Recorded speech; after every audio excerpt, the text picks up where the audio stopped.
आदरणीय आनंदीबेन पटेल जी, हमारे मुख्यमंत्री श्रद्धेय श्री योगी आदित्यनाथ जी, सभापति आदरणीय श्री मानवेंद्र सिंह जी,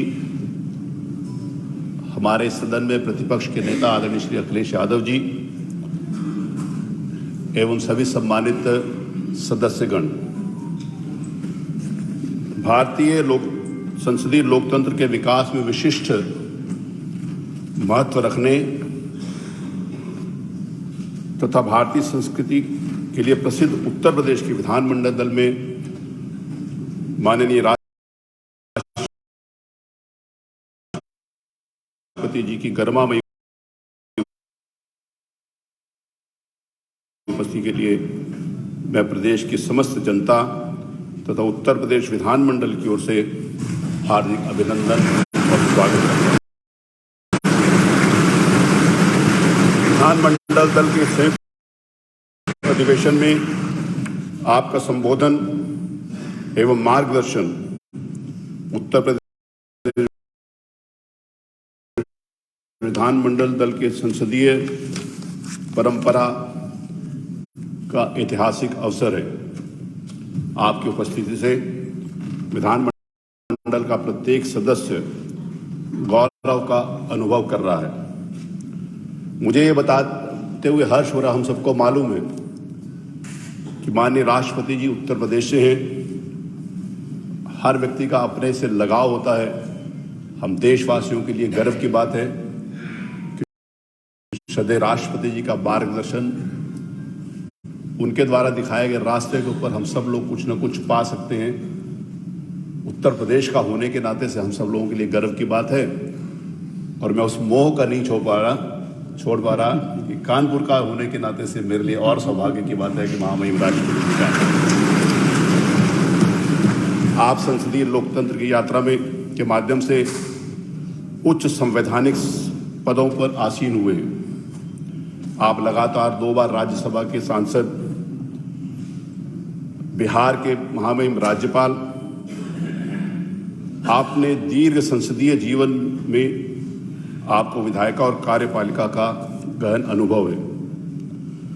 आपने सदैव संविधान के मूल्यों को बनाए रखा, वैश्विक पटल पर भारत की छवि का प्रसार किया और वैश्विक संपर्क का विस्तार किया।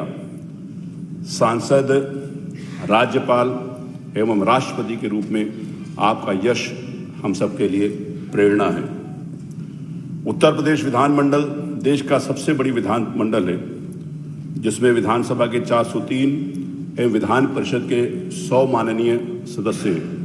इस विधानमंडल में प्रदेश के भिन्न भिन्न क्षेत्रों, जाति, धर्म तथा समुदाय से निर्वाचित सदस्यों का समावेश भारत की धार्मिक, सांस्कृतिक एवं लोकतांत्रिक समरसता का पर्याय है।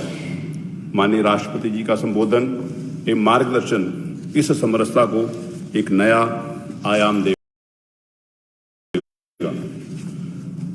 आजादी के अमृत महोत्सव के विशेष महत्व, माननीय प्रधानमंत्री जी के नेतृत्व में यह महोत्सव देश की आजादी के संघर्ष की गौरवशील इतिहास को याद करने, देशभक्तों और बलिदानियों के जीवन से प्रेरणा लेने तथा देश की नई पीढ़ी को समृद्ध और संघर्षशील इतिहास से परिचय कराने हेतु संपन्न हो रहा। यह महोत्सव लोकतांत्रिक संस्थाओं के प्रति विश्वास को मजबूत करने का भी अवसर है। प्रभावी और सार्थक लोकतंत्र को मजबूत करने में विधायिका की भूमिका सदैव प्रासंगिक रही है। अनेक ऐतिहासिक अवसरों एवं प्रतिकूल परिस्थितियों में भी उत्तर प्रदेश की विधायिका ने देश का नेतृत्व और मार्गदर्शन किया है। देश के अन्य विधानमंडलों के लिए उत्तर प्रदेश की विधायिका प्रेरणा रही है। आजादी के अमृत महोत्सव के अवसर पर उत्तर प्रदेश विधानमंडल लोकतंत्र के नए मानदंड स्थापित करेगा, ऐसा हमारा प्रयास होना चाहिए। इस विधानसभा के अध्यक्ष के रूप में मैंने हाल ही में निर्वाचित हुआ हूँ। मेरे लिए सौभाग्य की बात है कि सभी माननीय सदस्यों ने एक मत से मुझे इस कुर्सी के ऊपर बिठाया है। मैंने प्रयास किया है कि इस संवैधानिक पद की गरिमा के अनुरूप कार्य किया जाए मुझे प्रसन्नता है कि विधानसभा में नए पुराने का संतुलन समावेश है। इस ऐतिहासिक विधानसभा में 126 माननीय सदस्य प्रथम बार निर्वाचित हुए। इसके साथ साथ दूसरी बार से लेकर 10वीं बार तक निर्वाचित होने वाले माननीय सदस्यों में कुछ माननीय सदस्य लगातार इस विधानसभा के लिए निर्वाचित हुए हैं। इस विधानसभा की एक और विशेषता है कि अलग अलग विधाओं से जुड़े अनेक माननीय सदस्य निर्वाचित होकर आए हैं, जो अपनी अपनी विधाओं में पारंगत हैं। 18 माननीय सदस्य चिकित्सक, 15 माननीय सदस्य इंजीनियर, 8 माननीय सदस्य प्रबंधन से जुड़े हुए, कई माननीय सदस्य एग्रीकल्चर के क्षेत्र में जिन्होंने पीएचडी करी है, और बहुत सारे ऐसे माननीय सदस्य जो केवल समाज के लिए समर्पित होकर जनता के बीच में विश्वास बनाकर इस विधानसभा के लिए निर्वाचित हुए हैं। मुझे ये बताते हुए प्रसन्नता है कि 25 से 40 वर्ष की आयु में 51 माननीय सदस्य हैं और 41 वर्ष से 60 वर्ष की आयु में 240 माननीय सदस्य हैं। मुझे इस बात का संतोष है कि ई विधान की व्यवस्था उत्तर प्रदेश की 18वीं विधानसभा के प्रथम शर्त से ही लागू कर दी गई। उत्तर प्रदेश ई विधान के मामले में पूरे देश में अग्रणीय स्थान रखता है। मैं माननीय सदस्यों ने ई विधान को सहजता से अंगीकार करते हुए उत्तर प्रदेश की विधानसभा को पेपरलेस बनाने में आश्चर्यजनक रूप से योगदान दिया है। इसके अतिरिक्त विधानसभा का जो सत्र आप सभी अभी समाप्त हुआ है, उसमें लगभग सभी प्रश्न लिए गए एवं माननीय राज्यपाल जी के अभिभाषण बजट पर 225 माननीय सदस्यों ने अपनी बात रखने का अवसर प्रदान किया गया।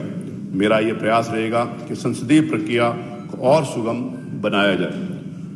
विधायिका को लोकतंत्र का मंदिर भी कहा जाता है तथा माननीय सदस्यों से इस मंदिर में मर्यादा और शालीनता की अपेक्षा रहती है। संसदीय आचरण के अभाव में सदन की कार्रवाई में व्यवधान होता है और विधायिका की गरिमा गिरती है। मुझे ये बताते हुए हर्ष का अनुभव हो रहा है कि वर्तमान विधानसभा का सत्र बिना किसी व्यवधान के पूर्ण हुआ। प्रश्नकाल बिना किसी व्यवधान के संपन्न हुआ। वर्षों बाद सदन की संपूर्ण कार्रवाई सुचारू रूप से संपादित हुई। लोकतंत्र के लिए ये शुभ संकेत है। विधायिका और जनता एक दूसरे के पूरक हैं। निकट भविष्य में हमारा ये प्रयास होगा कि हम विधानसभा को जनता के लिए खोलें, यहाँ के ऐतिहासिक धरोहर से उनका परिचय कराएं, सदन की कार्रवाई का प्रत्यक्ष दर्शन कराएं, विधानसभा लोक कल्याण की दशा में किस प्रकार से कार्य कर सकती है, ये जानकारी प्राप्त करने का अवसर मिले, ऐसी हमारी योजना है।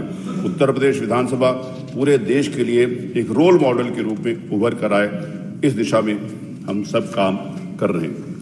मुझे विश्वास है माननीय विधान परिषद के माननीय सभापति जी, माननीय विधानसभा के प्रतिपक्ष के नेता आदरणीय श्री अखिलेश यादव जी का भी अभिनंदन करता हूं और आभार व्यक्त करता हूं। विधानमंडल के माननीय सदस्यों की उपस्थिति के लिए मैं आप सबका हृदय से आभारी हूं। धन्यवाद।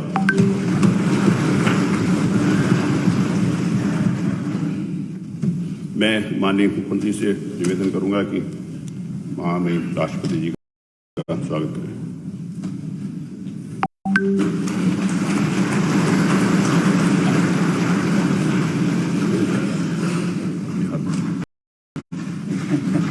आइए।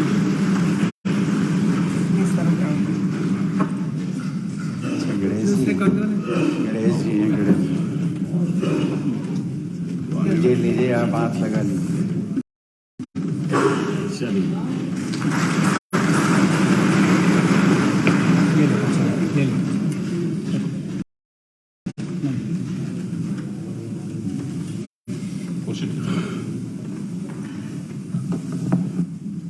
अब मैं माननीय नेता प्रतिपक्ष श्री अखिलेश यादव जी से निवेदन करूंगा कि अपना संबोधन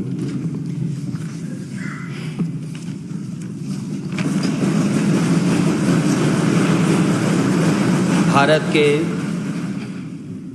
माननीय आदरणीय राष्ट्रपति श्री राम कोविंद जी, उत्तर प्रदेश के माननीय राज्यपाल जी, माननीय मुख्यमंत्री जी, माननीय सभापति जी, उत्तर प्रदेश विधान परिषद, माननीय अध्यक्ष उत्तर प्रदेश विधानसभा आदरणीय श्री सतीश महाना जी, उत्तर प्रदेश विधानमंडल के माननीय सदस्य, पत्रकार एवं मीडिया साथी, आप सभी का इस ऐतिहासिक अवसर पर हार्दिक अभिनंदन और स्वागत करता हूं।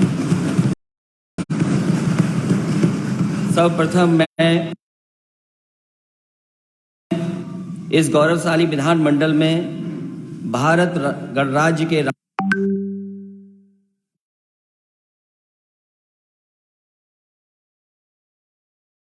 राष्ट्रपति, भारतीय गणराज्य के संरक्षक आदरणीय श्री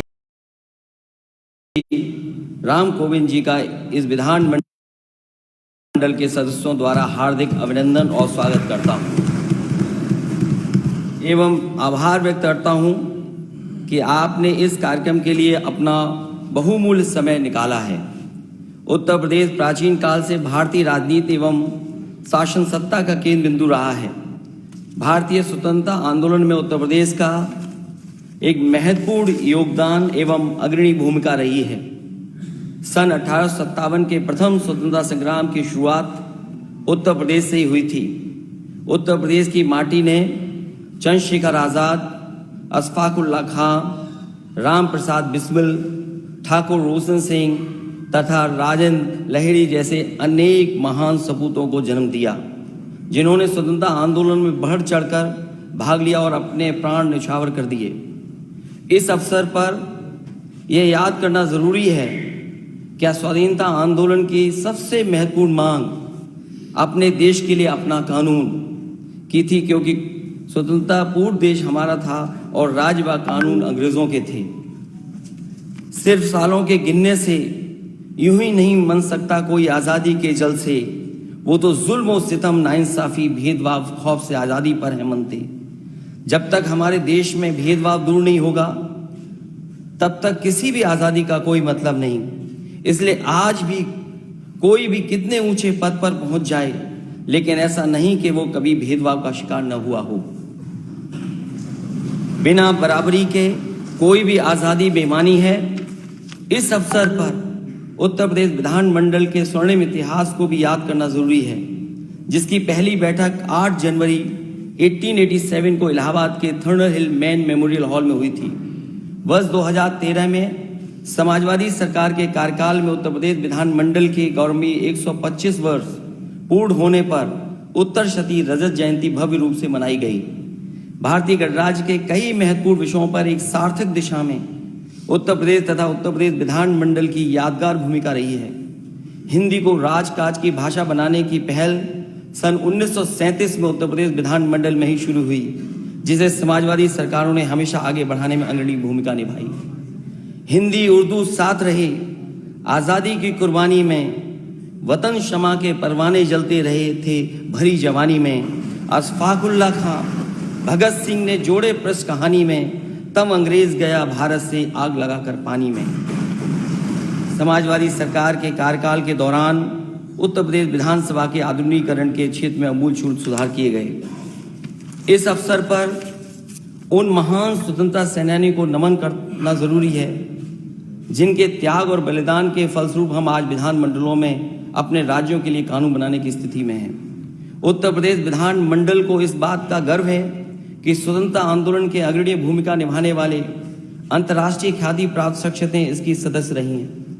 भारत के प्रधानमंत्री पर सुशोभित होने वाले श्री लाल बहादुर शास्त्री, श्री चौधरी चरण सिंह एवं श्री विश्वनाथ प्रताप सिंह भी इसी सदन के सदस्य रहे। समाजवादी चिंतक आचार्य नरेंद्र देव, श्री नारायण जी ने और सुधारवादी चिंतक सर सैयद अहमद खान ने इस विधानमंडल की शोभा बढ़ाई। स्वतंत्रता संग्राम सेनानी, प्रखर चिंतक एवं महान समाजवादी राजनेता डॉक्टर राम लोहिया भी उत्तर प्रदेश के ही थे। जनता की आवाज उठाने के लिए विपक्ष हेतु विधायिका का एक सशक्त फोरम है। हमारा यह प्रयास होना चाहिए कि विधायिका अधिक से अधिक दिनों के लिए मिल सके। प्रतिपक्ष को विभिन्न माध्यमों से अपनी बात कहने का मौका अधिक से अधिक मिलना चाहिए, तभी संसदीय लोकतंत्र सुदृढ़ होगा। उत्तर प्रदेश ने संसदीय लोकतंत्र की प्रगति में महत्वपूर्ण योगदान दिया है। समाज के सभी वर्गों को प्रतिनिधित्व देते हुए इस बेहतर कोई व्यवस्था नहीं हो सकती। हम सभी का यह प्रयास होना चाहिए कि इस व्यवस्था को अधिक सुदृढ़ बनाएं और सरल करें। हम सबके लिए गौरव की बात है कि माननीय राष्ट्रपति जी उत्तर प्रदेश के हैं। हमारे प्रदेश के युवाओं को उनसे प्रेरणा मिलेगी। उत्तर प्रदेश की गरिमा, समृद्धि, संस्कृति और संस्कार की प्रतिष्ठा पर आंच नहीं आने देनी है और इन सारे संकल्पों के लिए आपका आशीर्वाद और मार्गदर्शक आवश्यक रहे। आपके मार्गदर्शन में भारत केवल प्रगति के पथ पर ही नहीं बढ़ेगा, बल्कि भारतीय संविधान का संरक्षण भी प्राप्त होगा और देश व प्रदेश के गरीब, दबे, पीड़ित महिलाएं, बच्चे और समाज के पिछड़े लोगों को आपका मजबूत संबल प्राप्त होगा। हम विश्वास के साथ हम इस विधानमंडल में आपका पुनः हार्दिक अभिनंदन और स्वागत करते हैं। बहुत बहुत धन्यवाद। धन्यवाद माननीय अखिलेश जी। मैं अब विधान परिषद के सभापति आदरणीय मानवेंद्र सिंह जी से निवेदन करूंगा कि अपना उद्बोधन दें। परम आदरणीय महामहिम राष्ट्रपति महोदय, माननीय राज्यपाल महोदया, माननीय मुख्यमंत्री जी, माननीय विधानसभा अध्यक्ष महोदय, नेता विरोधी दल द्वय, माननीय मंत्रीगण एवं सदन में उपस्थित समस्त माननीय सदस्यगण, आज इस पावन अवसर पर आप सभी का मैं हार्दिक स्वागत एवं अभिनंदन करता हूं। आज बड़े ही हर्ष का विषय है कि हम सभी आज़ादी के अमृत महोत्सव के उपलक्ष्य में आहूत संयुक्त सत्र के अवसर पर एकत्रित हुए हैं। हम सभी सौभाग्यशाली हैं कि इस अवसर पर महामहिम जी, माननीय राज्यपाल महोदया, माननीय मुख्यमंत्री जी का मार्गदर्शन हमें प्राप्त होगा। हमारे भारत देश के पास भी अमूल्य सांस्कृतिक धरोहर और अतीत के स्वर्णिम इतिहास की गाथाएं हैं। देश के इसी ऐतिहासिक और सांस्कृतिक धरोहर के प्रति जन जन को प्रेरित और गौरवान्वित करने हेतु आज़ादी के 75वीं वर्षगांठ के उपलक्ष्य में अमृत महोत्सव मनाया जा रहा है। इस अमृत महोत्सव में भारत की अपनी उपलब्धियां, विचार, एक्शन और संकल्प शामिल हैं, जो स्वतंत्र भारत के सपनों को साकार करने के लिए और आगे बढ़ने के लिए प्रेरणा देगा। 15 अगस्त 2022 को देश आज़ादी का 75वां वर्षगांठ मनाएगा। आदरणीय प्रधानमंत्री जी ने 12 मार्च 2021 को अहमदाबाद के साबरमती आश्रम में आज़ादी का अमृत महोत्सव का शुभारंभ किया था। यह महोत्सव 15 अगस्त 2023 तक चलेगा। आदरणीय प्रधानमंत्री जी द्वारा अमृत महोत्सव प्रारंभ करने का विशेष प्रयोजन यह था कि 91 वर्ष पूर्व इसी दिन राष्ट्रपिता महात्मा गांधी द्वारा नमक सत्याग्रह की शुरुआत की गई थी। गांधी जी ने 12 मार्च 1930 को अपने चुने हुए 78 अनुयायियों के साथ साबरमती आश्रम से अपना ऐतिहासिक दांडी मार्च प्रारंभ किया और 241 मील लंबी पदयात्रा के बाद दांडी पहुंचकर 6 अप्रैल 1930 को नमक बनाकर कानून तोड़ा। मात्र 78 लोगों के साथ शुरू की गई ये पदयात्रा दांडी पहुंचते माध्यम से उन सभी लोगों को आज़ादी के सही मायने बताना बहुत जरूरी है। आज़ादी के अमृत महोत्सव में उन वीर सपूतों को याद करना है जिन्होंने अपना सर्वस्व देश पर न्यौछावर कर दिया था। आज भारत एक अखंड है और बहुत तीव्र गति से हर क्षेत्र में आगे बढ़ रहा है। आज़ादी के बाद भारत को अनेक चुनौतियों का सामना करना पड़ा, लेकिन भारत इन सब चुनौतियों से बाहर निकलते हुए आत्मनिर्भर भारत बनने की ओर तीव्र गति से अग्रसर है। आज़ादी का अमृत महोत्सव, जिसमें आज़ादी की ऊर्जा का अमृत है, स्वाधीनता सेनानियों से प्रेरणाओं का अवसर है, नई ऊर्जाओं और संकल्पों का अवसर है, राष्ट्र के जागरण का उत्सव है, स्वराज के सपनों को पूरा करने का अवसर है, वैश्विक शांति को बनाए रखने का महोत्सव है। हम सबको गर्व करने के लिए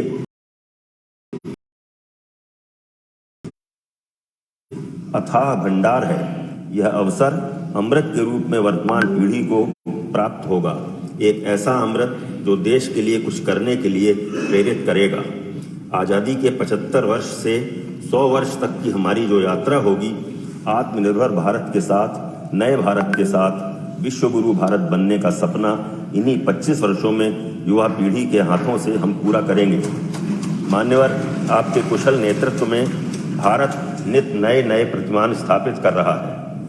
आज इस पावन अवसर पर हम सभी संकल्प लेते हैं कि भारत को उसी दिशा में महाशक्ति बनाने का मार्ग प्रशस्त करेंगे। सबका साथ, सबका विकास के साथ सबका विश्वास अर्जित करेंगे। भारत जल्द ही सुख समृद्धि से संपन्न होगा और अपने स्वर्णिम इतिहास को दोहराएगा। जय हिंद, जय भारत। धन्यवाद सभापति महोदय। अब मैं माननीय मुख्यमंत्री जी से विनम्रतापूर्वक निवेदन करूंगा कि हम सबको मार्गदर्शन दें।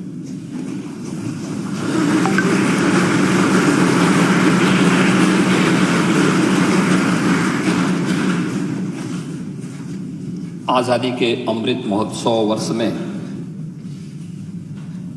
उत्तर प्रदेश विधानमंडल के संवेद सदन को अपना महत्वपूर्ण संबोधन देने के लिए हमारे बीच में पधारे देश के महामहिम राष्ट्रपति श्री रामनाथ कोविंद जी, प्रदेश की माननीय राज्यपाल श्रीमती आनंदीबेन पटेल जी, उत्तर प्रदेश विधान परिषद के माननीय सभापति कुंवर मानवेंद्र सिंह जी, उत्तर प्रदेश विधानसभा के माननीय अध्यक्ष श्री सतीश महाना जी, विधानसभा में नेता प्रतिपक्ष माननीय श्री अखिलेश यादव जी, उत्तर प्रदेश विधानमंडल के सभी माननीय सदस्यगण, मैं उत्तर प्रदेश विधानमंडल के संवेद सदन को संबोधित करने के लिए यहाँ पर पधारे देश के महामहिम राष्ट्रपति जी का संवेद सदन की ओर से और उत्तर प्रदेश की जनता की ओर से हृदय से स्वागत करता हूं, अभिनंदन करता हूं।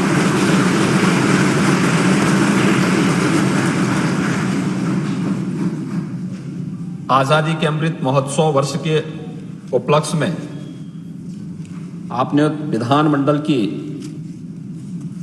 संवेद सदन को संबोधित करने के आमंत्रण को सहर्ष स्वीकार किया।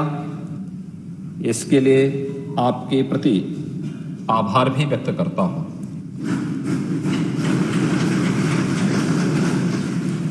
माननीय महोदय, आपकी गरिमामयी उपस्थिति हम सभी के लिए एक नई प्रेरणा है। यह हमारे लिए सौभाग्य का विषय है कि इस ऐतिहासिक अवसर पर हमें आपका महत्वपूर्ण संबोधन और मार्गदर्शन प्राप्त होने वाला है। उत्तर प्रदेश वासियों के लिए यह गौरव का विषय है कि महामहिम राष्ट्रपति जी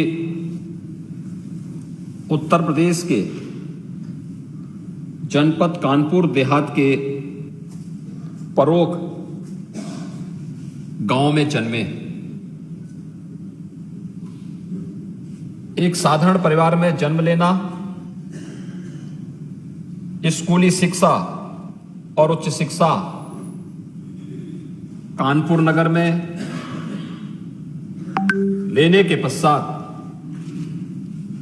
आपने कानपुर विश्वविद्यालय से कानून की डिग्री भी प्राप्त की। यह भारत के लोकतंत्र की ताकत है। एक सामान्य गांव और एक सामान्य परिवार में जन्म लेने के बाद भारत के सर्वोच्च संवैधानिक पद पर देश के गौरव और गरिमा को बढ़ाना, ये पूरे देश और पूरे उत्तर प्रदेश के लिए गौरव की बात है। वर्ष 1977 से 1979 तक आप दिल्ली उच्च न्यायालय में भारत सरकार के अधिवक्ता रहे। वर्ष 1969 में उच्चतम न्यायालय में एडवोकेट ऑन रिकॉर्ड बने। वर्ष 1980 से 93 तक उच्चतम न्यायालय में भारत सरकार के स्थायी अधिवक्ता के रूप में भी आपने अपनी अमूल्य सेवाएं दी। सन 1994 में उत्तर प्रदेश से देश के उच्च सदन यानी राज्यसभा के सदस्य के रूप में आपका निर्वाचन हुआ। वर्ष 2000 में आप पुनः उत्तर प्रदेश से ही राज्यसभा के लिए निर्वाचित हुए। राज्यसभा की अनेक महत्वपूर्ण समितियों के सदस्य के साथ ही राज्यसभा की हाउस कमेटी के सभापति के रूप में भी आपने अपनी अमूल्य सेवाएं दी। भारतीय शिष्टमंडल के सदस्य के रूप में 22 अक्टूबर 2003 को आपने संयुक्त राष्ट्र आम सभा को भी अपना महत्वपूर्ण संबोधन दिया। 8 अगस्त 2015 को आप बिहार के राज्यपाल के पद पर आसीन हुए। कुलाधिपति के रूप में आपने राज्य विश्वविद्यालयों के कामकाज के अनेक सुधार लागू किए तथा आधुनिक प्रौद्योगिकी का प्रयोग भी प्रारंभ किया।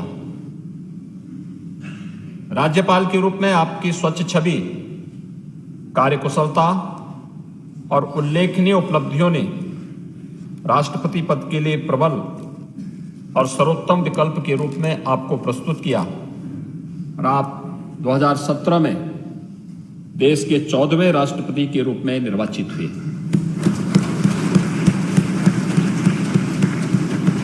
देश के सर्वोच्च संवैधानिक पद को धारण करने वाले आप उत्तर प्रदेश के प्रथम राष्ट्रपति भी हैं। भारत के प्रथम नागरिक के रूप में आपने भारत की ओर से शांति, प्रगति और भाईचारे का संदेश संपूर्ण विश्व को दिया। राष्ट्रपति के रूप में आपको मेडागास्कर, इक्वाटोरियल गिनी, एस्वातिनी, क्रोएशिया, बोलिविया और गिनी गणराज्य द्वारा वहां का सर्वोच्च राजकीय सम्मान भी प्रदान किया गया है। आदरणीय प्रधानमंत्री श्री नरेंद्र मोदी जी के यशस्वी नेतृत्व में सेवा, सुशासन और गरीब कल्याण के प्रति समर्पित 8 वर्ष पूर्ण हो रहे हैं। इन 8 वर्षों के दौरान देशवासियों के आत्मविश्वास में बढ़ोतरी हुई है। प्रत्येक क्षेत्र में बुनियादी सुविधाएं बढ़ी हैं। जरूरतमंदों तक बिना भेदभाव विकास और कल्याणकारी योजनाओं का लाभ पहुंचा है। तब भारत को एक नई वैश्विक प्रतिष्ठा भी प्राप्त हुई है। स्वाधीन भारत के इतिहास में पिछले 8 वर्षों का यह कार्यकाल बेमिसाल साबित हुआ है। आजाद भारत की 75वीं वर्षगांठ स्वतंत्रता के गौरवशाली इतिहास की पुनरावलोकन का एक अवसर भी है, जिसे पूरा देश आजादी के अमृत महोत्सव के रूप में मना रहा है। उत्तर प्रदेश को यह गौरव प्राप्त है कि उसकी धरती से ही सन 1857 में देश का प्रथम स्वतंत्र समर की शुरुआत हुई थी। इतिहास के पन्नों में आजादी के ऐसे भी नायक हैं जिन्हें हो सकता है उचित स्थान न प्राप्त हुआ हो, परंतु उनके योगदान को कभी विस्मृत नहीं किया जा सकता। माननीय प्रधानमंत्री जी ने देश को अमृत महोत्सव के 5 सूत्र दिए। ये सूत्र हैं आजादी की ऊर्जा का महोत्सव, यानी अमृत महोत्सव का मतलब आजादी की ऊर्जा का महोत्सव, स्वाधीनता सेनानियों से प्रेरणा का महोत्सव, नए विचारों का महोत्सव, नए संकल्पों का महोत्सव, आत्मनिर्भरता को प्राप्त करने का महोत्सव। ये 5 सूत्र आजादी की लड़ाई के साथ साथ आजाद भारत के सपनों और कर्तव्यों को देश के सामने रखकर आगे बढ़ने की प्रेरणा देंगे। आजादी का अमृत महोत्सव हमें आत्मावलोकन का अवसर दे रहा है। 2047 का भारत कैसा होगा, इसके लिए माननीय प्रधानमंत्री जी ने आगामी 25 वर्ष के कालखंड को अमृत काल निर्धारित करते हुए नवीन संकल्प के साथ नए लक्ष्यों को प्राप्त करने के लिए पूरे देश के नागरिकों को परिश्रम करने के लिए आह्वान किया है। इस अवसर पर याद करना आवश्यक होगा कि आजादी के इस आंदोलन की सबसे महत्वपूर्ण मांग अपने देश के लिए अपने कानून की थी। देश हमारा, लेकिन शासन अंग्रेजों का, इसलिए कानून भी उन्हीं का था। लंबे संघर्ष के बाद हमें अपना कानून बनाने का अधिकार मिलने की शुरुआत हुई। यद्यपि हमें कानून बनाने का पूरा अधिकार नहीं मिला था, केवल शुरुआत हुई थी। इसके दृष्टिगत राज्य स्तर पर विधानमंडल की स्थापना का मार्ग प्रशस्त हुआ और 5 जनवरी 1887 को विधान परिषद का गठन किया गया। उस समय उत्तर प्रदेश का उत्तर पश्चिमी प्रांत और अवध प्रांत के नाम से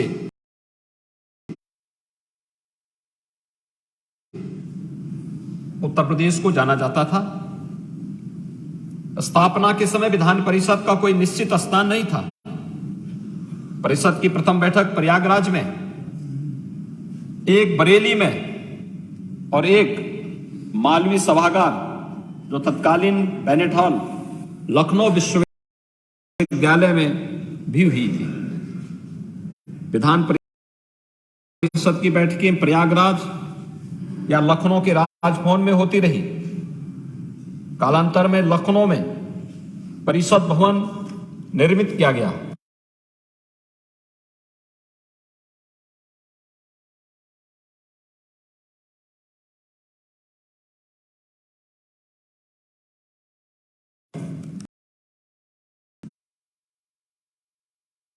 यह भवन अब हमारा विधान भवन कहलाता है।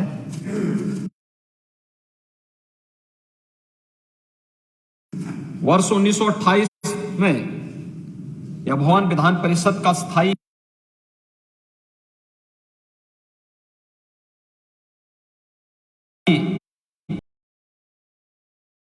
स्थान बन गया। गवर्नमेंट ऑफ इंडिया एक्ट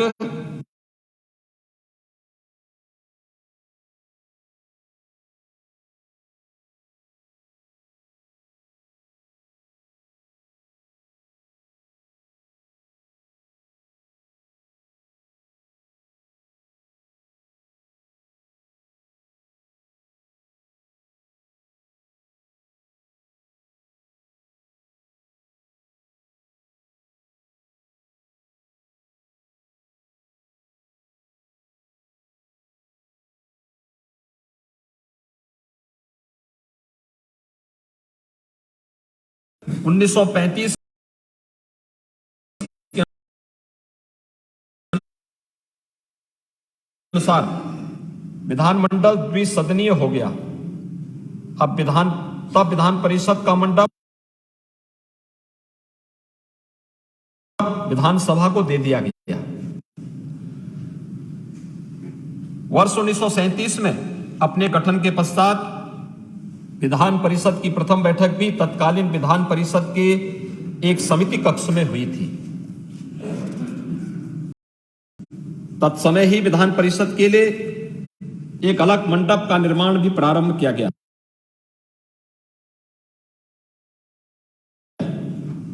जो सन 1937 में तैयार हो गया।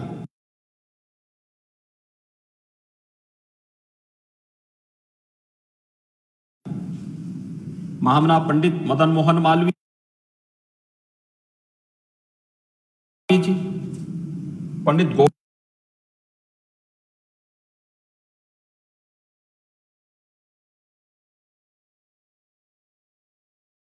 गोविंद बल्लभ पंत जी, डॉक्टर ईश्वरी प्रसाद जी, पंडित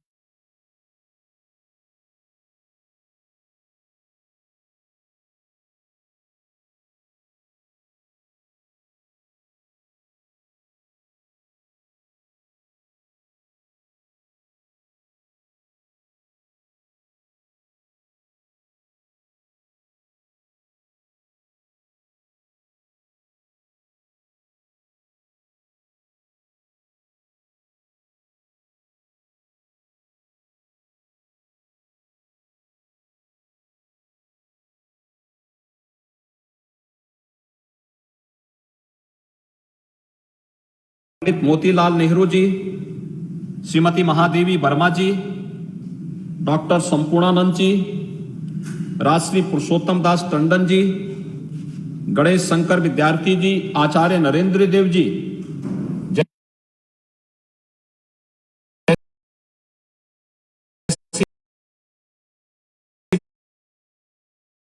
विभूतियां उत्तर प्रदेश विधानमंडल के मान्य सदस्य रही हैं।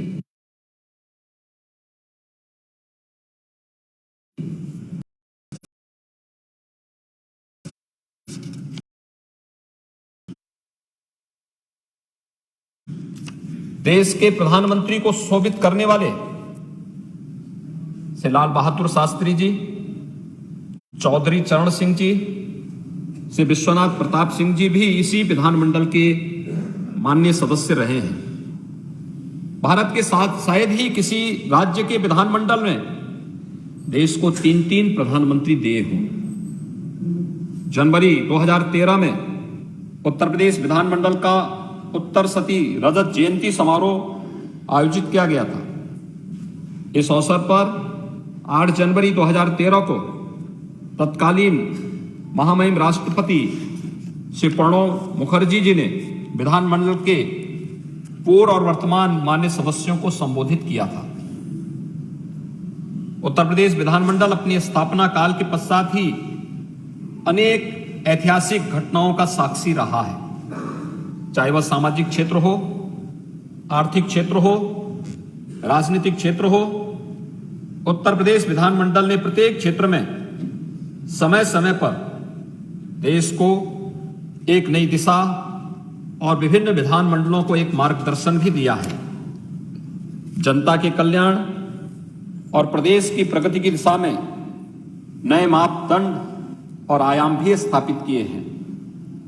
राष्ट्रपिता महात्मा गांधी की 150वीं जयंती के अवसर पर आहूत विशेष सत्र में पहली बार सतत विकास के लक्ष्यों पर लगातार दिन रात 36 घंटे की चर्चा भी देश के सामने एक चर्चा का विषय रहा। संविधान दिवस 26 नवंबर 2019 को संविधान को अंगीकार किए जाने की 70वीं वर्षगांठ पर विधानमंडल के विशेष सत्र में भी एक सार्थक चर्चा हुई थी। माननीय प्रधानमंत्री जी के नेतृत्व और मार्गदर्शन में स्वतंत्रता सेनानियों के सपनों के अनुरूप भारत का विकास वर्तमान में हो रहा है। इसके तहत उत्तर प्रदेश द्वारा विशिष्ट उपलब्धियां हासिल की गई है। नए भारत का नया उत्तर प्रदेश निरंतर आत्मनिर्भरता की ओर अग्रसर है। प्रदेश सरकार राज्य के समग्र विकास तथा गांव, गरीब, किसान, नौजवान, महिलाएं सहित समाज के प्रत्येक वर्ग के कल्याण के लिए पूरी प्रतिबद्धता के साथ कार्य कर रही है। सुदृढ़ कानून व्यवस्था से प्रदेश में विकास और निवेश का एक माहौल बना है। ईज ऑफ लिविंग का लक्ष्य प्राप्त किया जाना विभिन्न योजनाओं और कार्यक्रमों का केंद्र बिंदु है। राज्य सरकार के प्रभावी प्रयासों के परिणाम स्वरूप उत्तर प्रदेश आज केंद्र सरकार की 4 दर्जन विकास और जन कल्याणकारी योजनाओं में देश में प्रथम स्थान पर है। प्रदेश के युवाओं को रोजगार एवं नौकरी प्रदान करने और उन्हें सामर्थ्यवान बनाने के लिए राज्य सरकार कृत संकल्पित है। प्रदेश के औद्योगिक विकास के लिए विशेष प्रयास किए जा रहे हैं। उत्तर प्रदेश राष्ट्रीय पटल पर एक समर्थ प्रदेश के रूप में उभरा है। अब हमारा राज्य देश की दूसरी बड़ी अर्थव्यवस्था बनने की ओर अग्रसर है। वैश्विक महामारी कोविड-19 के दौरान जीवन और जीविका दोनों को बचाते हुए उत्तर प्रदेश में कोरोना का प्रभावी प्रबंधन भी किया गया। उत्तर प्रदेश के 18वीं विधानसभा में कई विशिष्ट रूप से मान्य सदस्य निर्वाचित हैं। अभी हाल ही में महामहिम राज्यपाल जी के भाषण एवं वर्ष 2022-23 के प्रदेश सरकार के बजट पर विधानमंडल के मान्य सदस्यों ने संसदीय परिपक्वता का परिचय देते हुए एक सारगर्भित चर्चा को आगे बढ़ाया। मुझे विश्वास है कि महामहिम राष्ट्रपति जी के संबोधन से मान्य सदस्यगण लाभान्वित एवं प्रेरित होंगे। महामहिम राष्ट्रपति जी का मार्गदर्शन और आशीर्वचन मान्य सदस्यों के संसदीय और विधायी जीवन की सफलता में एक मार्गदर्शक सिद्ध होगा। मैं आजादी की 75वीं वर्षगांठ एवं आजादी के अमृत महोत्सव वर्ष के उपलक्ष्य में उत्तर प्रदेश विधानमंडल के संवेद सदन में पधारने हेतु भारत के महामहिम राष्ट्रपति जी का पुनः हार्दिक अभिनंदन करते हुए उनके प्रति हृदय से आभार व्यक्त करता हूं।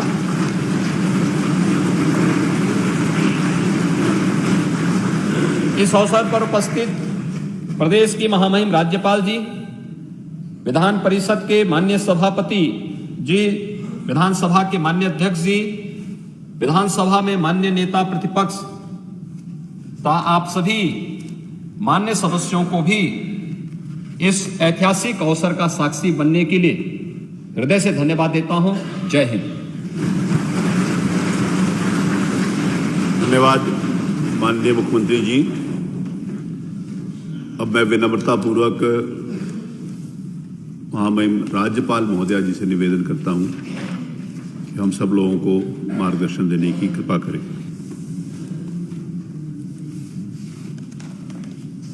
देश के माननीय राष्ट्रपति श्री रामनाथ कोविंद जी, उत्तर प्रदेश विधान परिषद के माननीय सभापति कुंवर मानवेंद्र सिंह जी, उत्तर प्रदेश विधानसभा के माननीय अध्यक्ष श्री सतीश महाना जी, उत्तर प्रदेश के माननीय मुख्यमंत्री योगी आदित्यनाथ जी, माननीय नेता प्रतिपक्ष श्री अखिलेश यादव जी, दोनों सदनों के माननीय सदस्यगण, इस ऐतिहासिक अवसर पर मैं महामहिम राष्ट्रपति जी का स्वागत एवं अभिनंदन करती हूँ। उत्तर प्रदेश विधानमंडल के माननीय सदस्यों के लिए आज गौरव का क्षण है। महामहिम राष्ट्रपति की गरिमामयी उपस्थिति एवं उनका संबोधन माननीय सदस्यों के लिए प्रेरक और मार्गदर्शक है। इस पुनीत अवसर में देश के स्वाधीनता संग्राम में अपने आप को आहूत करने वाले तथा देश के नेतृत्व देने वाली सभी महान विभूतियों के चरणों में आदरपूर्वक नमन करती हूँ, उन्हें कोटि कोटि वंदन करती हूँ। मैं उन सभी वीर जवानों को भी नमन करती हूँ जिन्होंने आज़ादी के बाद भी राष्ट्र रक्षा की परंपरा को जीवित रखा, देश की रक्षा के लिए सर्वोच्च बलिदान दिया और शहीद हो गए। इसके साथ ही जिन पुण्य आत्माओं ने आजाद भारत के पुनः निर्माण में प्रगति की एक एक ईंट रखी, 75 वर्ष में देश को यहाँ तक पहुँचाया, मैं उन सभी को भी नमन करती हूँ। आज़ादी का अमृत महोत्सव देश के स्वावलंबन का प्रतीक है। आज भारत की विकास यात्रा के अवलोकन का अवसर है। यह महोत्सव भारत के प्रधानमंत्री श्री नरेंद्र मोदी जी के नेतृत्व में 12 मार्च 2021 को साबरमती आश्रम से आरंभ हुआ था, जो 15 अगस्त 2023 तक 75 सप्ताह तक अनवरत जारी रहेगा। माननीय मुख्यमंत्री के कुशल नेतृत्व में उत्तर प्रदेश सरकार द्वारा विभिन्न सांस्कृतिक आयोजनों एवं कार्यक्रमों के माध्यम से संपूर्ण राज्य में आज़ादी का अमृत महोत्सव मनाया जा रहा है। इस कड़ी में उत्तर प्रदेश विधानमंडल के सदस्यों को महामहिम राष्ट्रपति जी का संबोधन गौरव का विषय है। महामहिम राष्ट्रपति के संसदीय एवं विधायी अनुभव तथा व्यापक लोकतांत्रिक दृष्टिकोण का लाभ माननीय सदस्यों को प्राप्त होगा। आज़ादी का अमृत महोत्सव हमारी राष्ट्रीय यात्रा का एक उत्सव है। अनगिनत स्वतंत्रता सेनानियों द्वारा दी गई आज़ादी की विरासत को संजोने का उत्सव भी है। यह उत्सव नए भारत के निर्माण और स्वतंत्रता के गुमनाम नायकों सहित स्वतंत्रता सेनानियों के योगदान को स्मरण करने का भी अवसर है।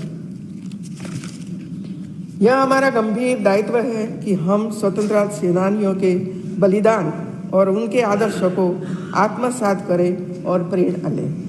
स्वतंत्रता सेनानियों के संघर्ष और बलिदान का ही प्रतिफल है कि आज हम आज़ाद भारत की सबसे बड़ी विधायिका में जनता का प्रतिनिधित्व कर रहे हैं। यह विधायिका उनके आदर्शों और संघर्ष का प्रतिरूप है, जिसमें समाज के किसी भी वर्ग, समुदाय, धर्म, जाति और अंतिम पायदान पर खड़ा व्यक्ति भी इस विधायिका का एक सम्मानित सदस्य निर्वाचित हो सकता है। उत्तर प्रदेश विधानमंडल का यह सदन ऐतिहासिक और क्रांतिकारी घटनाओं का अगुवा रहा है। देश को दिशा और नेतृत्व प्रदान करने वाले महान राजनीतिज्ञ एवं विभूतियां इस विधानमंडल के सदस्य रहे हैं। स्वतंत्रता के लिए संघर्ष करने वाले पंडित गोविंद वल्लभ पंत, राजर्षि पुरुषोत्तम दास टंडन जी, आचार्य नरेंद्र देव जी, सर सैयद अहमद जी, पंडित मदन मोहन मालवीय जी, तेज बहादुर सप्रू जैसे अनेक राजनेता, विद्वान और जनसेवक इस विधायी संस्था से जुड़े रहे हैं। उत्तर प्रदेश विधानमंडल देश की विधानमंडलों में ऐसी अकेली संस्था है जिसने देश को श्री लाल बुद्ध शास्त्री, चौधरी चरण सिंह और श्री वीपी सिंह जैसे प्रधानमंत्री दिए हैं, जिसके साथ ही राज्य को सबसे अधिक 9 प्रधानमंत्री देने का गौरव भी प्राप्त हुआ है। स्वर्गीय अटल बिहारी वाजपेयी जी ने इस लखनऊ से निर्वाचित होकर देश का नेतृत्व किया और आज यशस्वी प्रधानमंत्री श्री नरेंद्र मोदी जी भी इस प्रदेश से निर्वाचित होकर देश को नेतृत्व प्रदान कर रहे हैं। देश को नेतृत्व प्रदान करने वाले राज्य के ऐतिहासिक विधानमंडल का सदस्य होना आपके लिए गौरव की बात है। एक जनप्रतिनिधि के रूप में माननीय सदस्यों की भूमिका में निरंतर वृद्धि एवं परिवर्तन हो रहे हैं। सदन एवं संसदीय क्षेत्र में कर्तव्यों एवं दायित्व का विस्तार हो रहा है। ऐसे में संसदीय ज्ञान और कार्य कौशल में विशिष्टता माननीय सदस्य गणों को अपने दायित्व निर्वहन में सरलता और सहजता प्रदान करती है। अतः माननीय सदस्य गणों को अपनी कार्यशैली एवं विशेष रूप से सदन एवं सदन के बाहर आचरण का अवलोकन करना होगा। सदन की कार्यवाही सुचारू एवं निर्बाध रूप से संचालित हो सके, राज्यपाल अभिभाषण जैसे संवैधानिक कार्य पर संसदीय आचरण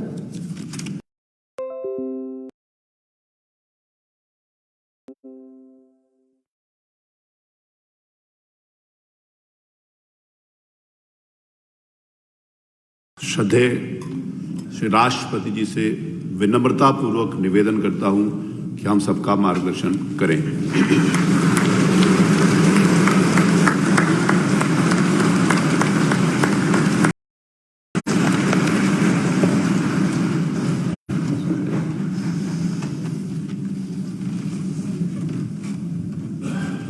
आज़ादी के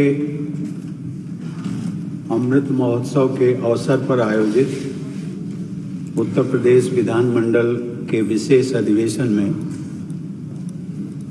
मंच पर प्रमुख रूप से उपस्थित उत्तर प्रदेश की राज्यपाल श्रीमती आनंदीबेन पटेल जी, मुख्यमंत्री श्री योगी आदित्यनाथ जी, विधान परिषद के सभापति श्री कुंवर मानवेंद्र सिंह जी, विधानसभा अध्यक्ष श्री सतीश महाना जी, प्रतिपक्ष के नेता श्री अखिलेश यादव जी, उपस्थित सभी विधायकगण, अन्य प्रतिनिधिगण, देवी और सज्जनों, विश्व के सबसे विशाल लोकतंत्र के सबसे बड़े राज्य के विधानमंडल के सदस्यों को इस महत्वपूर्ण सत्र में संबोधित करते हुए मुझे विशेष प्रसन्नता का अनुभव हो रहा है।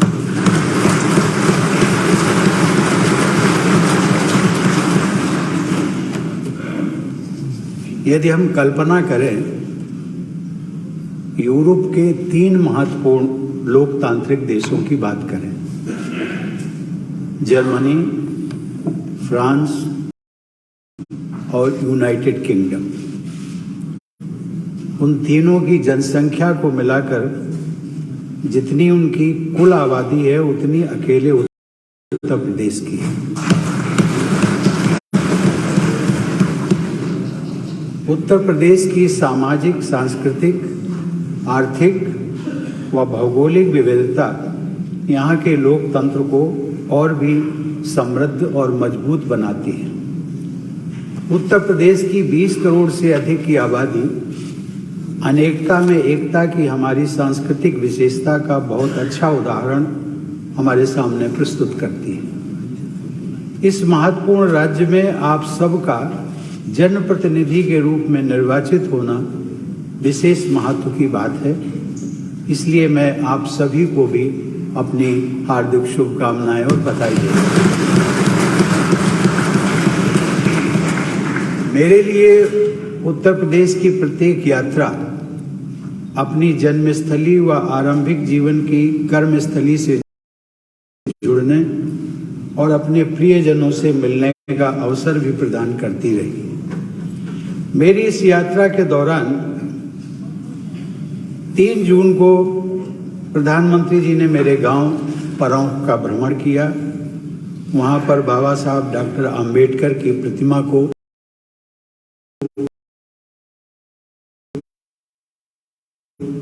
पुष्पांजलि अर्पित की तथा मेरे गांव में उपस्थित लोगों को संबोधित भी किया। यह कार्यक्रम मेरे गांव के इतिहास की अविस्मरणीय घटनाओं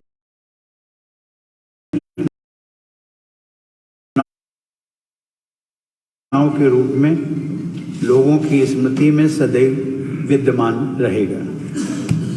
4 जून को कानपुर में उत्तर प्रदेश के मर्चेंट्स चैम्बर को संबोधित करते समय मैंने इस राज्य के उद्यमियों में एक नए उत्साह का अनुभव किया। मुझे विश्वास है कि उत्तर प्रदेश को $1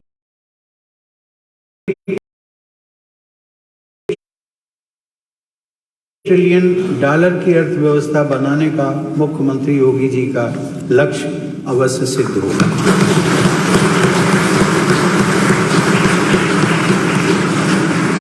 इस यात्रा के दौरान गोरखपुर भी गया। वहां गीता प्रेस के शताब्दी वर्ष के कार्यक्रम में भाग लेने तथा श्री गोरखनाथ मंदिर में दर्शन करने की स्मृतियां मेरे मानस पटल पर सदैव अंकित रहेंगी।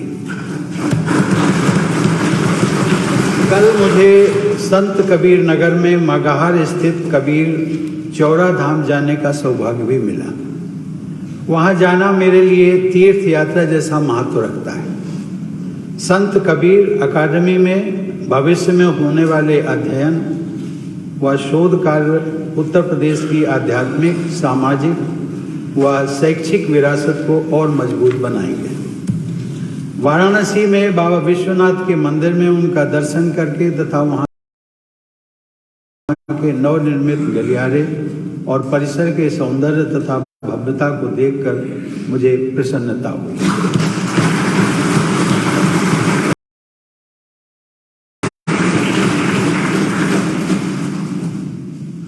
अब उस परिसर में जाने पर यह एहसास होता है कि महात्मा गांधी ने सन 1916 में काशी विश्वनाथ मंदिर की अपनी यात्रा के संदर्भ में जो कहा था कि वहाँ की सकरी व गंदी गलियों तथा अव्यवस्था के विषय में जो असंतोष व्यक्त किया था, उसे प्रधानमंत्री जी व मुख्यमंत्री जी ने दूर कर दिया है।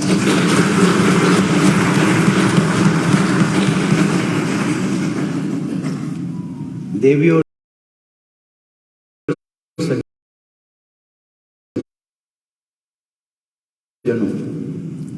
डॉक्टर बाबा साहब आम्बेडकर कहा करते थे कि भारतीय लोकतंत्र के बीच हमें पश्चिम के देशों से नहीं मिले, बल्कि उनका स्पष्ट उदाहरण भगवान बुद्ध के समय में गठित संघों की कार्यप्रणाली में दिखाई देता है। आज के उत्तर प्रदेश में स्थित कौशाम्बी और श्रावस्ती में प्राचीन काल में ही वैसी लोकतांत्रिक व्यवस्था के उदाहरण मौजूद थे जिनका उल्लेख डॉक्टर बाबा साहब ने संविधान सभा के अपने ऐतिहासिक भाषण में किया था। आज आप सभी जनप्रतिनिधिगण उस प्राचीन लोकतांत्रिक विरासत के उत्तराधिकारी हैं। यह आप सबके लिए गौरव की बात है। साथ ही आप सबके ऊपर भगवान बुद्ध और बाबा साहब डॉक्टर आम्बेडकर के आदर्शों को आगे बढ़ाने की जिम्मेदारी भी है। सामाजिक समावेश की दृष्टि से यह एक अच्छी उपलब्धि है कि वर्तमान विधानमंडल में समाज के विभिन्न वर्गों के प्रतिनिधित्व का दायरा कहीं अधिक व्यापक हुआ है। लेकिन मुझे बताया गया है कि उत्तर प्रदेश की विधानसभा में महिला सदस्यों की संख्या 47 है।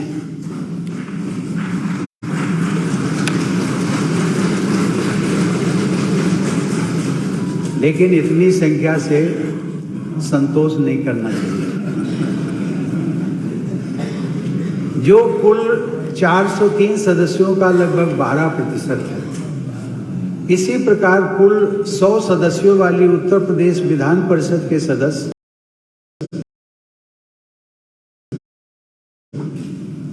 वर्तमान 91 सदस्यों में महिलाओं की संख्या केवल 5 है, जो आज की तारीख में लगभग 5.5% है। महिलाओं के प्रतिनिधित्व में वृद्धि की व्यापक संभावनाएं हैं। ये आप सब पर निर्भर करता है कि इस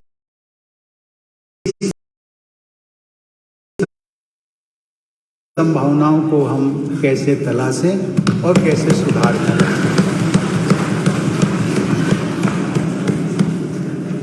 आदरणीय सदस्यगण, इतिहास के हर दौर में उत्तर प्रदेश एक अग्रणी राज्य रहा है। भारत की संविधान सभा में भी सबसे अधिक प्रतिनिधि इसी राज्य से गए। यही नहीं, यहाँ के प्रतिनिधियों का योगदान भी उच्च स्तरीय का था। उन प्रतिनिधियों में पुरुषोत्तम दास टंडन, जवाहरलाल नेहरू, गोविंद वल्लभ पंत, हृदयनाथ कुंजरू, बीवी केसकर, पदमपत सिंघानिया, जॉन मथाई, हसरत मोहानी, श्रीमती कमला चौधरी, आचार्य जेवी कृपलानी, महावीर त्यागी, श्रीमती पूर्णिमा बनर्जी तथा रफ़ी अहमद किदवई जैसी अनेक प्रतिभाएं शामिल थी, जिनमें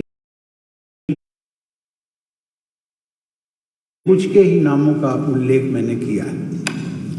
उत्तर प्रदेश विधानमंडल के जिन गलियारों में आप सभी जनप्रतिनिधि गण का आना जाना होता है, वहीं आप सबके यशस्वी पूर्ववर्ती आते जाते थे। आपके उन पूर्ववर्ती जनप्रतिनिधियों ने में आजादी के पहले वर्ष 1937 तथा 1946 में गठित दोनों विधानसभाओं के अध्यक्ष राजर्षि पुरुषोत्तम दास टंडन से लेकर गोविंद वल्लभ पंत, डॉक्टर संपूर्णानंद, सुचेता कृपलानी, चंद्रभानु गुप्त, चौधरी चरण सिंह, कमलापति त्रिपाठी, हेमवती नंदन बहुगुणा, नारायण दत्त तिवारी, विश्वनाथ प्रताप सिंह तथा कल्याण सिंह जैसी दिवंगत विभूतियां शामिल हैं। इस क्रम में मुलायम सिंह यादव जी और बहन मायावती जी की भूमिकाएं भी उल्लेखनीय हैं, जिन्होंने वर्षों तक इस राज्य को कुशल नेतृत्व प्रदान किया तथा जिनका राज्य के विकास में महत्वपूर्ण योगदान रहा है। राष्ट्रव्यापी राजनीति के संदर्भ में उत्तर प्रदेश के लिए इससे बढ़कर गर्व की बात क्या हो सकती है कि इस राज्य से लोकसभा के लिए निर्वाचित सांसदों में से 9 प्रधानमंत्रियों ने अब तक देश को नेतृत्व प्रदान किया। जवाहरलाल नेहरू के रूप में देश को पहला प्रधानमंत्री तथा इंदिरा गांधी के रूप में प्रथम महिला प्रधानमंत्री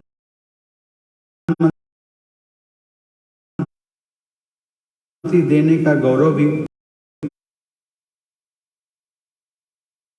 उत्तर प्रदेश को ही जाता है। आदर्शों पर आधारित राजनीति व जनसेवा के प्रति 2 पूर्व प्रधानमंत्री लाल बहादुर शास्त्री और अटल बिहारी वाजपेयी भी उत्तर प्रदेश से ही सांसद चुने गए। चौधरी चरण सिंह, विश्वनाथ प्रताप सिंह तथा चंद्रशेखर जी ने सिद्धांतों पर आधारित राजनीति के प्रभावी उदाहरण प्रस्तुत किए। राजीव गांधी भी उत्तर प्रदेश से ही सांसद बने व प्रधानमंत्री चुने गए। लोकप्रिय प्रधानमंत्री श्री नरेंद्र मोदी ने अपने संसदीय क्षेत्र काशी को अपने गृह नगर की तरह अपनाया तथा देश के साथ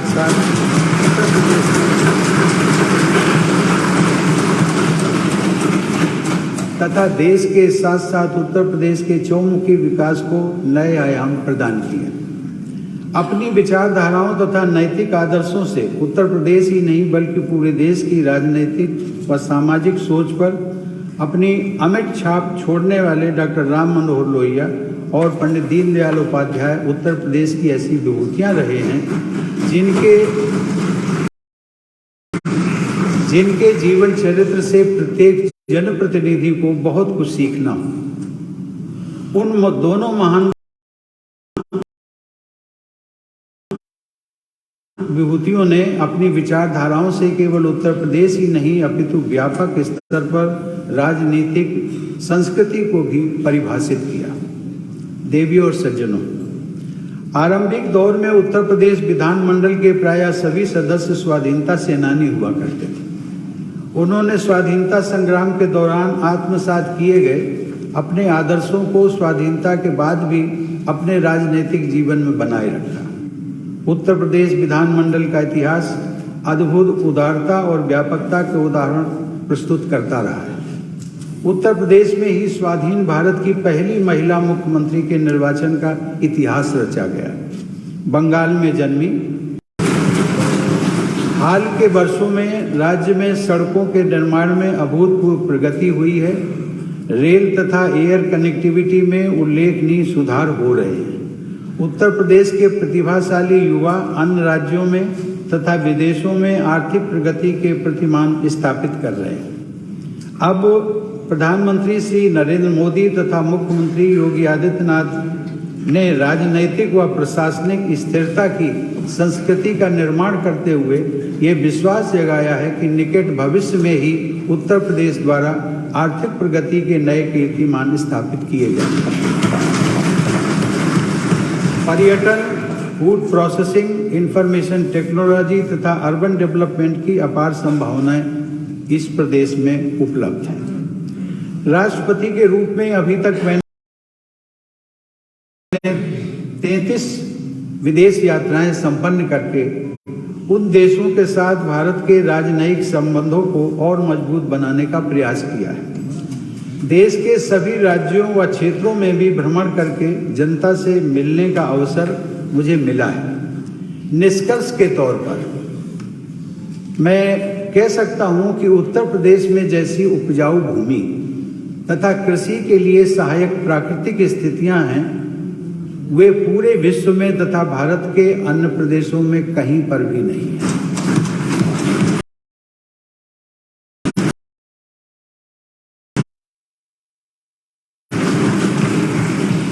अतः कृषि के क्षेत्र में उत्पादन के साथ साथ उत्पादकता पर तथा कृषि आधारित उद्यमों पर और अधिक ध्यान देकर राज्य की आर्थिक स्थिति में बहुत बड़े बदलाव किए जा सकते हैं। मुझे यह देखकर खुशी होती है कि वर्तमान में केंद्र एवं राज्य की सरकारें मिलकर इस दिशा में निरंतर प्रयत्नशील हैं। प्रिय जनप्रतिनिधिगण, जिस प्रकार केंद्र में राष्ट्रपति तथा दोनों सदनों को मिलाकर विधायिका का गठन होता है, उसी प्रकार राज्यों में भी राज्यपाल तथा सदनों को मिलाकर राज्य की विधायिका का गठन होता है। यह एक सुखद संयोग है कि उत्तर प्रदेश की पहली राज्यपाल महात्मा गांधी की शिष्या श्रीमती सरोजनी नायडू थी और वर्तमान में यहाँ की राज्यपाल निष्ठावान जन सेविका श्रीमती आनंदीबेन पटेल है। विधानमंडल को कर्मठ महिलाओं का मार्गदर्शन मिलना सामाजिक प्रगति में बहुत सहायक होता है। उत्तर प्रदेश विधानमंडल में सत्ता पक्ष तथा प्रतिपक्ष के बीच गरिमापूर्ण सौहार्द का गौरवशाली इतिहास रहा है। कभी कभार इस समृद्ध परंपरा के विपरीत जो अमर्यादित घटनाएं हुई हैं, उन्हें अपवाद के रूप में भुलाने का प्रयास करते हुए आप सबको उत्तर प्रदेश की स्वस्थ राजनीतिक परंपरा को और मजबूत बनाना है। लोकतंत्र में सत्ता तथा प्रतिपक्ष की विचारधाराओं में अंतर हो सकता है, परंतु दोनों पक्षों में वैमनस्य नहीं होना चाहिए। उपस्थित जनप्रतिनिधिगण, इन दिनों हम सभी देशवासी स्वाधीनता की 75वीं वर्षगांठ के उपलक्ष्य में आज़ादी का अमृत महोत्सव मना रहे हैं। इस महोत्सव का एक उद्देश्य उन शहीदों को याद करना भी है जो प्रायः विस्मृत रहते हैं तथा जिनके बारे में सभी देशवासियों को, विशेषकर नई पीढ़ी को जानना चाहिए।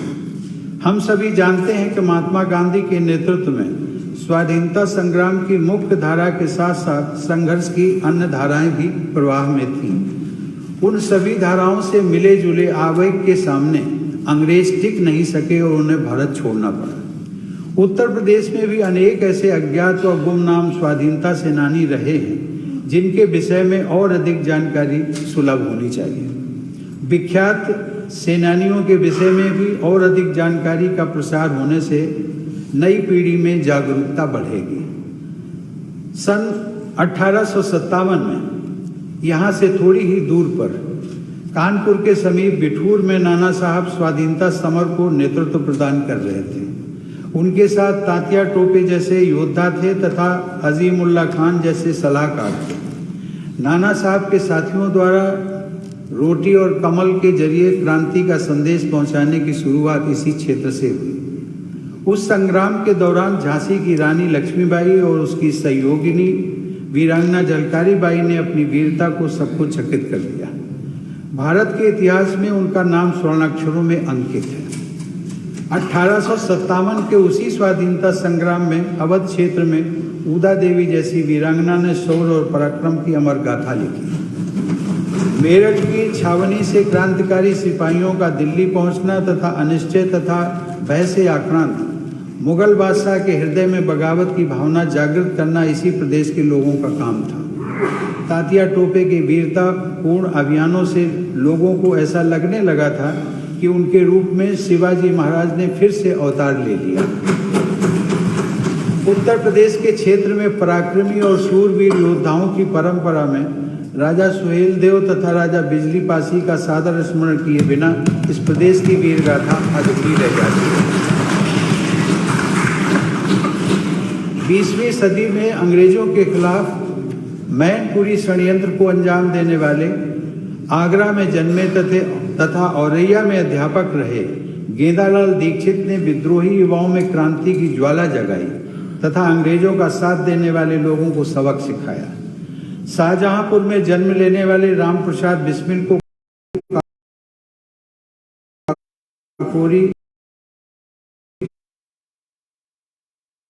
षड्यंत्र के मामले में गिरफ्तार किया गया। राम प्रसाद बिस्मिल ने सरफरोशी की तमन्ना को अपने तथा अन्य क्रांतिकारियों के जीवन में चरितार्थ किया।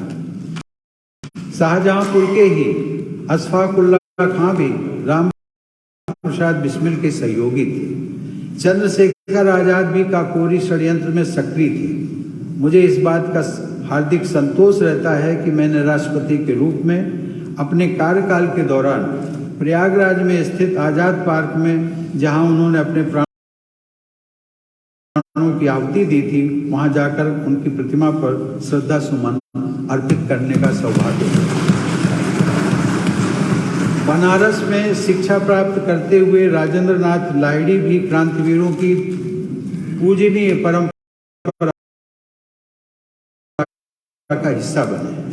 प्रयागराज में जन्मे और कानपुर में सक्रिय रहे गणेश शंकर विद्यार्थी ने स्वाधीनता संग्राम व सामाजिक सौहार्द के लिए आत्म बलिदान का अद्भुत उदाहरण प्रस्तुत किया। यह भी उल्लेखनीय है कि दिल्ली की सेंट्रल असेंबली में बम फेंककर अंग्रेजी हुकूमत को नींद से जगाने का संकल्प पूरा करने वाले सरदार भगत सिंह के साथ उनके क्रांतिवीर साथी थे बटुकेश्वर दत्त, जिनकी शिक्षा दीक्षा कानपुर में हुई थी। भगत सिंह और चंद्रशेखर आजाद के साथ जिन दुर्गा भाभी का नाम बड़े ही सम्मान के साथ लिया जाता है, उस वीरांगना का जन्म भी आज के कौशाम्बी जिले में हुआ था। अनेक बार जेल की यातनाएं सहने वाली दुर्गा भाभी ने गाजियाबाद में एक कन्या पाठशाला में शिक्षिका के रूप में कार्य किया और गाजियाबाद में ही उनका निवास स्थान बना रहा। कानपुर के डीएवी कॉलेज में शिक्षा प्राप्त करने वाले शिव वर्मा और महावीर सिंह जैसे क्रांतिकारियों ने अपना जीवन देश पर न्यौछावर कर दिया। एटा में जन्मे क्रांतिकारी महावीर सिंह को अंग्रेजों के लिए खतरनाक माने गए क्रांतिकारियों के साथ अंडमान भेज दिया गया। वहां कारावास में ही शारीरिक अत्याचारों के परिणाम स्वरूप उनकी जीवन यात्रा का अंत हो गया। परसों यानी विगत 4 जून को मुझे गोरखपुर के गौरवशाली इतिहास से जुड़े एक लाइट एंड साउंड शो को देखने का भी अवसर मिला। गोरखपुर से जुड़े अनेक ऐतिहासिक तथ्यों के साथ साथ यह भी जानकारी प्राप्त हुई कि गोरखपुर में 4 शहीद स्मारक हैं जो हमारे स्वाधीनता सेनानियों की गौरव गाथा का परिचय देते हैं। उत्तर प्रदेश के क्रांतिवीरों की सूची इतनी लंबी है कि सबके नामों का उल्लेख करना किसी एक संबोधन में संभव नहीं है। मैं चाहूंगा कि उत्तर प्रदेश के ऐसे क्रांतिवीरों की याद में शिक्षण संस्थानों में व्याख्यान मालाएं आयोजित की जाएं, साथ ही अन्य माध्यमों के जरिए उनकी जीवन गाथाओं से लोगों को अवगत कराया जाए। अंत में आप सभी जनप्रतिनिधियों से मैं एक विचार अवश्य साझा करना चाहूँगा कि विधानमंडल लोकतंत्र का मंदिर होता है। जनता आप सबको अपना भाग्य विधाता मानती है। प्रदेश की जनता को आप सबसे बहुत सी उम्मीदें और अपेक्षाएं हैं। उनकी अपेक्षाओं पर खरा उतरना ही आपका सबसे महत्वपूर्ण कर्तव्य है। आपकी जनसेवा के दायरे में सभी नागरिक शामिल हैं, चाहे उन्होंने आपको वोट दिया हो या ना दिया हो। इसलिए हर व्यक्ति के हित में कार्य करना आपकी जिम्मेदारी है। मैं यह भी कहना चाहूँगा कि अपनी संवैधानिक शपथ के अनुसार आप सभी अपने अपने क्षेत्रों के अलावा पूरे प्रदेश ही नहीं अपितु पूरे देश के लिए कार्य करने हेतु वचनबद्ध हैं। मुझे पूरा विश्वास है कि आप सबके अथक परिश्रम से उत्तर प्रदेश शीघ्र ही हर तरह से उत्तम प्रदेश बनेगा। जब देश का सबसे बड़ा राज्य प्रगति के उत्तम मानकों को हासिल करेगा तो स्वतः ही पूरे देश के विकास को संबल प्राप्त होगा। मैं आशा करता हूं कि आज से 25 वर्ष बाद जब हमारे देशवासी आज़ादी की शताब्दी के उत्सव मना रहे होंगे, तब उत्तर प्रदेश विकास के मानकों पर भारत के अग्रणी राज्य के रूप में स्थापित हो चुका होगा और हमारा देश विश्व समुदाय में विकसित देशों की अग्रिम पंक्ति में खड़ा होगा। इन्हीं शब्दों के साथ मैं उत्तर प्रदेश के करोड़ों निवासियों को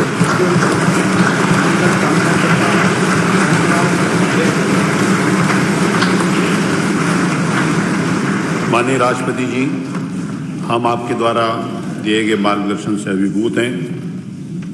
इस सदन के सभी सम्मानित सदस्यगण, विधानसभा और विधान परिषद के सभी सम्मानित सदस्यगण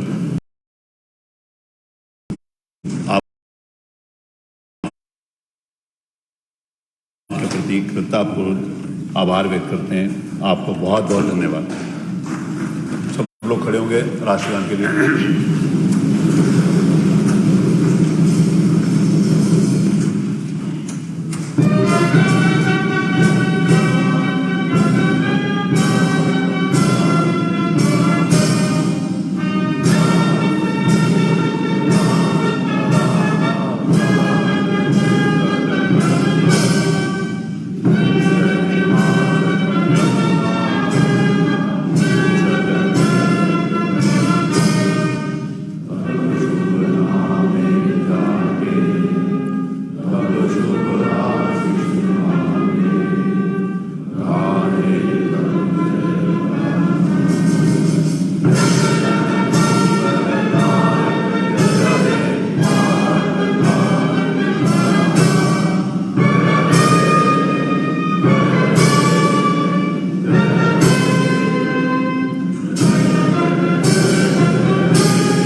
धन्यवाद आप सभी का तिलक हॉल में